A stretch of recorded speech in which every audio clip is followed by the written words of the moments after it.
Going to a new camp. Quite the drive in here. Like an hour and a half drive up a logging road.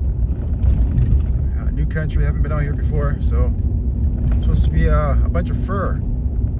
Targeting fur here, so should be fun.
That view, eh?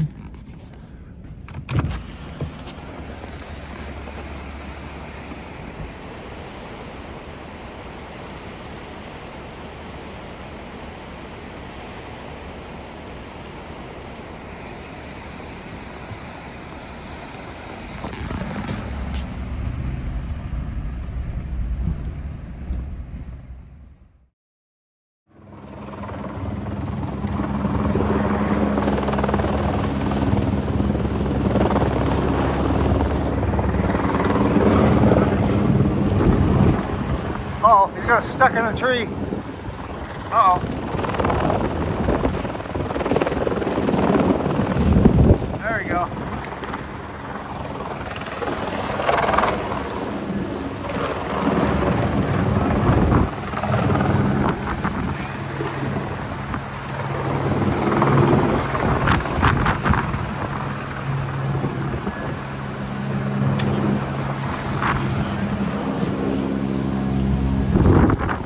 Man, that helicopter got power. Yeah. An A-Star. Man, it's fast.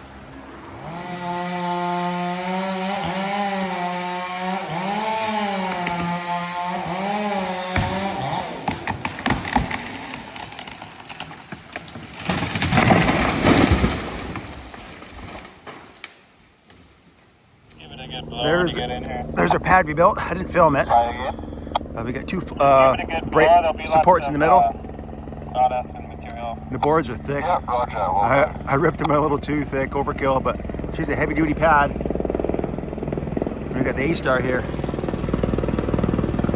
Yeah, it was easy too because all the boards are up there and we could easily just slide them down this blowdown. It was super easy. So yeah, it was an easy day building the pad. Oh, I should have filmed it, but yeah, I didn't. This is a new pilot who's he's experienced, but first time in a logging operation.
Okay, second day in a new job.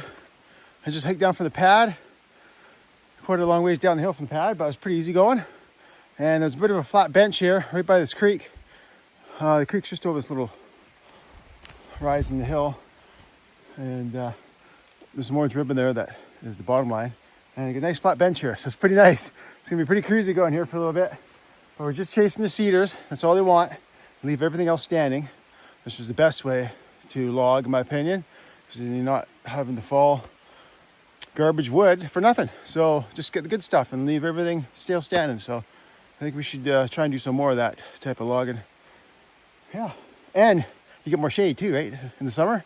That's kind of a little bonus. So I just finished this trail here yesterday, right at the end of the day, and I haven't had a chance to walk around yet. So I'm gonna do a little walk around here and just see where's the best place to start. Yeah, but it smells really nice.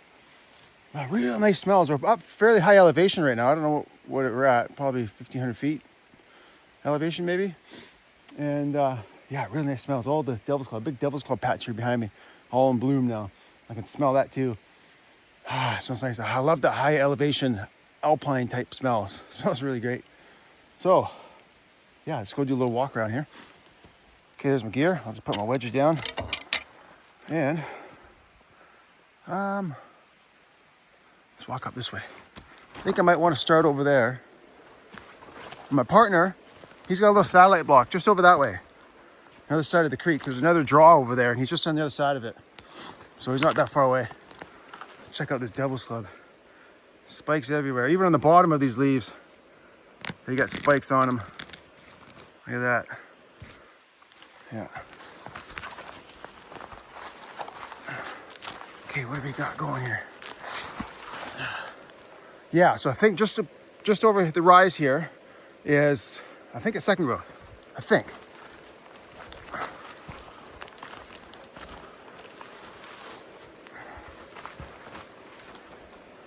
Well, this one's in. Okay, so there's a boundary ribbon there. And then there's some ribbon here, so this one's in. That's a real big one. Got a good lean side hill too. Oh, it's got that ridge there. Oh, that's a bummer. See, it's a real big cedar, real tall, and it's leaning right to this ridge right here. Maybe I'll take a couple of these saplings down and try to drop her down a little bit. So it'll just, if I throw it right there, it's just gonna smash hard on that ridge. Yeah. No, that's old growth. I don't see any stumps down there. Look at that huge fir. It's gotta be 6-7 feet at the butt. Looks like it's top broke off years ago, looks like. Okay, let's keep going. I'll just go walk along the easy route here. I think my low point is over here. Wow, isn't that nice? Look at all this moss everywhere. What clean ground. Man, it's like working in a park. Wow. Okay. Oh yeah, so the line just cuts off right over there. Okay. It can make sense now because there's nothing over there to cut.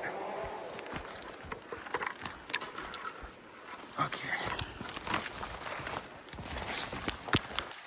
Okay, so I'm just in the block now. So there's a second big cedar, or is that the same one? No, it's the second one. So 2 big cedars, and then I might be getting those first because it looks like they tried to ribbon in these other 2 big ones. You see there's the orange ribbon along there, goes below that big cedar there. So if that's the case, let's go take a quick look here. Wow, I can't believe how clean the ground is. There's hardly any brush down here. Oh yeah.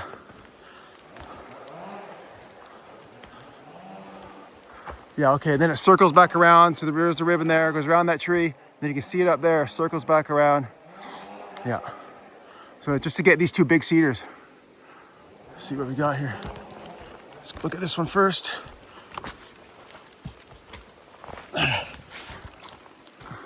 Oh, it's an easy one. It's an easy one, okay. Yeah. I guess I'll get those 2 big ones on the flats first. They'll be easy. And this one here, it's got a bit of a kink to it. Like it grows like this, there's a bit of a kink, then it turns a little bit right there. See? Kind of turns a bit. Looks like a big school marm right there. Two of them, it looks like. So there's a lot of weight on the low side and that side. So it looks like I should be able to dump her down. There's no way I'm gonna be able to swing it and keep it in the block. I think the boundary's right there. But I could probably dump it right on an angle like this. Yeah. It's pretty flat down there. The only thing is though, it has a long ways to drop. It's gotta drop a good, at least 10 feet.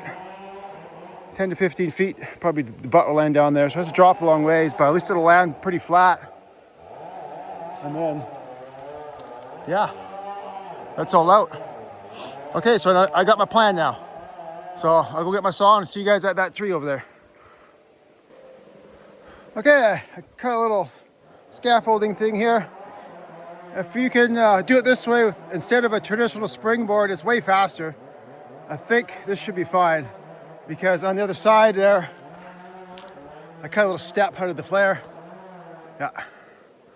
Oh, and also, I didn't start down there as I originally planned. I'm gonna start over here first and give my partner a chance to move away on his satellite block so he can move that way. Yeah, so that's the plan. And then dump this one because it's got a heavy lean downhill and it's probably hollow, just looking at the condition. I'm gonna dump it right down there on the flats. Yeah. That's right, that's what I was talking about before, so. Should be an easy one. Hopefully I don't get pinched.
I'm covered in sawdust already. That's some really fine sawdust right in my face.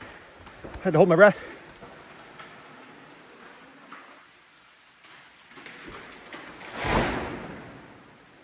Partner just fell a tree. Okay, I'll show you. Stand up here. There it is. Now the undercut is a bit small, right? But if we go straight up, I think the lean of the tree will take it. I think because of the lean, I can get away with a little smaller undercut. And I have to be careful because if I make too big undercut, I might get pinched, right? Because then I'm following it directly with the lean, so it's leaning right over my undercut. And it's hollow, which I've predicted, which means it increases the likelihood of getting your bar pinch if you try to make too big undercut. Because there's not a lot of strength there, not a lot of wood fiber to hold the tree from leaning, creaking down as you get an undercut out, right? Yeah, so switch you guys just up here.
I was right.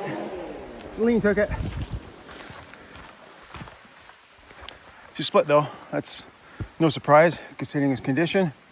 But just in one big split. So we got two good pieces there. So they'll still get some good value out of that. And then past the split, looks like it's all good up there. So I got some bucking to do here now.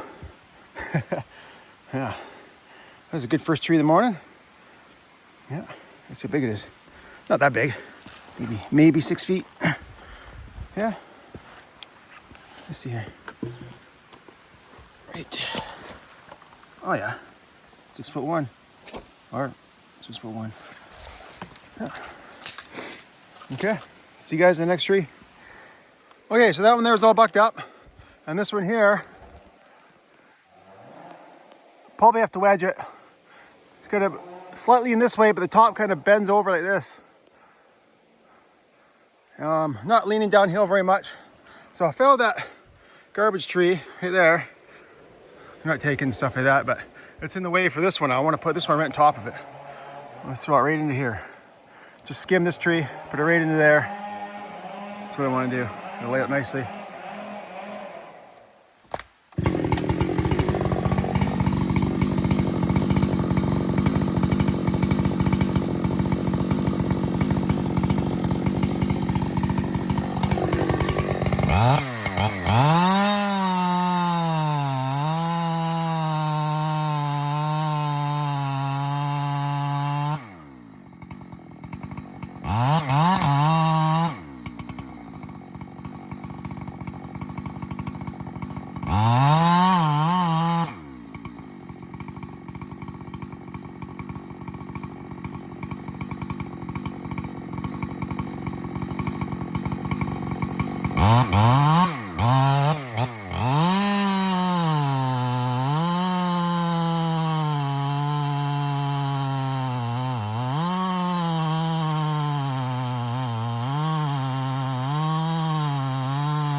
Quick and easy. Sure helps when you got a walker eye saw. And if any of you guys asking, or have been asking me in the comments, why do I run a steel bar and chain on a Husky? Oh, because I think the Husky, the steel chains, I think they're the best. The steel chains and bars, I think they're the best. So I just run what's the best. Not loyal to any brand. just whatever I think is the best. And the Huskies, the steels are good too. There's nothing wrong with the steel bars or steel saws. But I know how the Husky works inside and out. I've always ran the Huskies, so, and I like the handlebar configuration. That's what I'm used to. So, okay, so just had a meeting with my partner.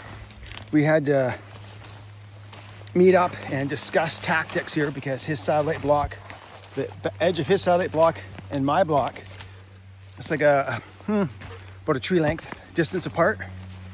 So we just had to coordinate to make sure when he's over in his closest boundary line towards me that I'm not at my closest boundary towards him. So we kind of work back and forth across the mountain like a typewriter. So when he works this way towards me, I'll work away from him. And when I gotta work towards him, he works away from me. And look how green everything is, eh? It's lush and green. It's awesome. Here, check this out. Yeah, it's a bit swampy right here. Bit of a flat bench on the side of the mountain here. But everything's so green and lush. And we got some of these wild yellow looking flowers. Another one there. And then we got over here, we got purple looking flowers. Oh.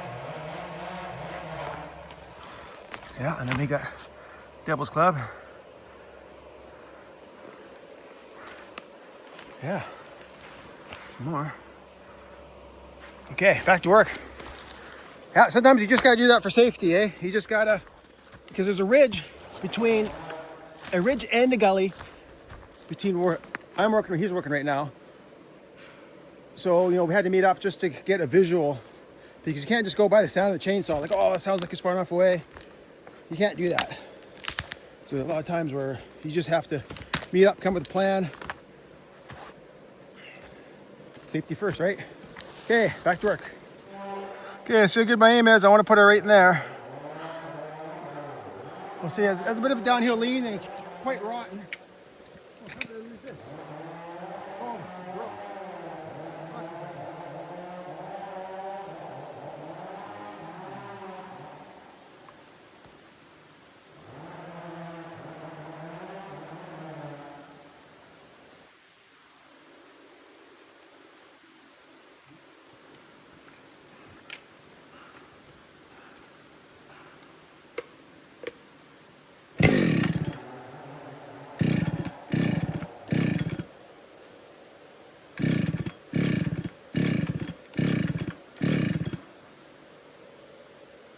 Go Husky. Go Husky. Go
progress here.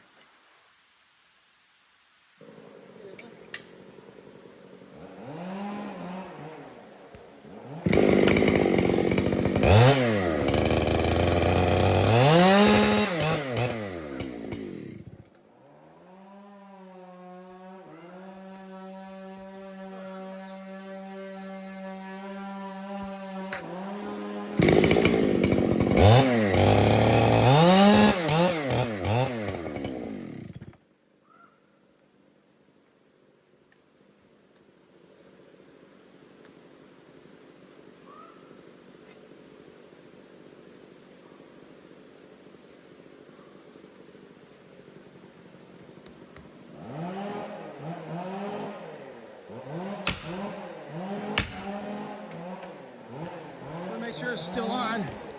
Okay, still on. Oh, she's gone. You hear it creaking.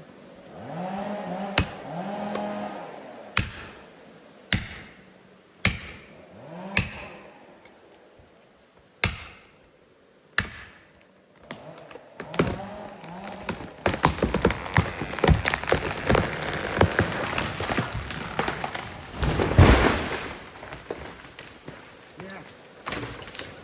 Yes.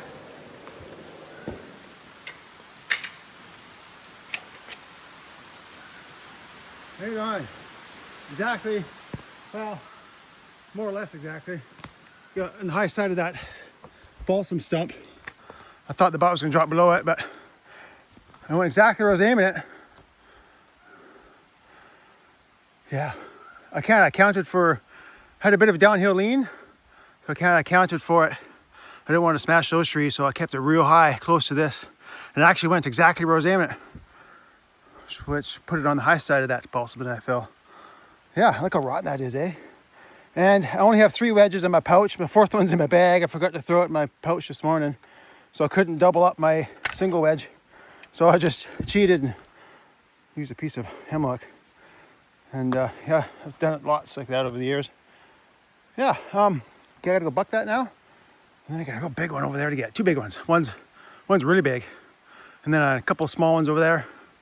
So I'll see you guys over there at the next one. Oh yeah, and I forgot to mention, I make these. I designed them myself, one-of-a-kind wedge. And what makes it one of a kind? It has a thinner taper, 12.5 inches, and it has the same thickness on this end as the 10-inch K&H wedge, but it's 12.5 inches. So the taper is more gradual, so you have better lifting power. Makes wedging a lot easier. So yeah, it's my little sales pitch for this video.